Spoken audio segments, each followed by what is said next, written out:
like looking directly into the light. I just look at you. Get in your spots, yo. I'm gonna stumble around. Okay, so the play is Vagina Monologues, written by Eve Ensler. Basically, the play really has no plot. It's merely Eve Ensler interviewed over 200 women over the course of several years, and basically these are their interviews. These are their conversations that she had with all of these different women about how they feel about their sexuality, their womanhood, and just themselves as human beings, and how experiences have shaped them, usually of a female nature, sexual nature, but not necessarily exclusive to that. So there are several monologues throughout the course of the play, and they're all basically just individual conversations about experiences that each one of these women have had over their lifetime. My vagina was green, water soft, pink fields, cow mooing, sun resting, sweet boyfriend touching lightly with soft peace. That this show, while it may be called the Vagina Monologues, so there carries a certain stereotype and somewhat intimidating, the show is really a positive message about education and embracing who and what we are and being okay with that and not being ashamed to say vagina or think about our vaginas or know that they're there and that they're part of us. Many people don't like hair. My first and only husband hated hair. He said it was cluttered. There are 8 women in the cast. I have a female stage manager. I have a female crew member. So at this point, we have about a dozen women that are here every night really working on the show. But also, I also asked Tammy Marinuzzi, who's the art teacher here at Gulf Coast, to help me start up an art show. And so she's asked local female artists as well as student artists to bring in any artwork that pertain to woman, to them. So we've got about 20 or so pieces of art hanging in the lab right now that'll be like our scenery.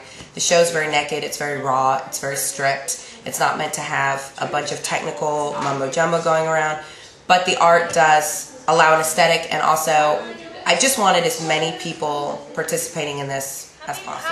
Happy vagina. Stop, freak. Also, in the course of the play, there are 3 monologues that involve over 30 women in each monologue. And these were videotaped ahead of time, and then they're going to be played during the show. So that's another 40 women almost that were involved with the show.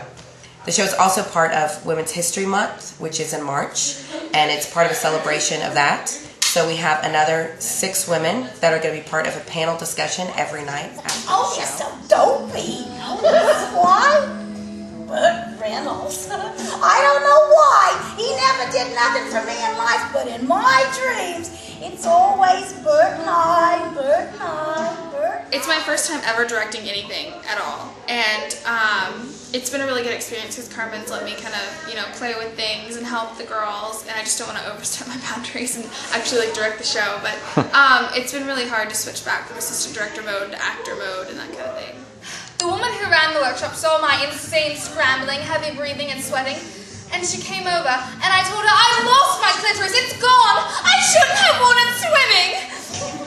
The woman calmly stroked my forehead, and she told me that my clitoris was not something that I could lose. It was me. It was the essence of me.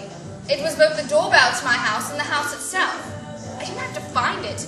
I had to hope the audience enjoys it most of all. When I saw it, I had a new respect for women, and I hope that's what the audience takes from it. The play's kind of a journey in itself. It goes through all the things that women have to deal with, and I just hope that women that come to see the play come together, and they know it's okay to talk about this kind of stuff. And for the men that come, I guess they can find a new respect for women, and so they can kind of see what we have to deal with. Henry, 7 years old. Edgar Montaigne, who is 10, gets angry with me and punches me with all his might between my legs. It feels like he breaks my entire self. I live home. I can't pee. When my mama asks me what's wrong with my coochie snorter and I tell her what Edgar did to me, she yells at me and tells me never to let anyone touch me down there again. I try to explain.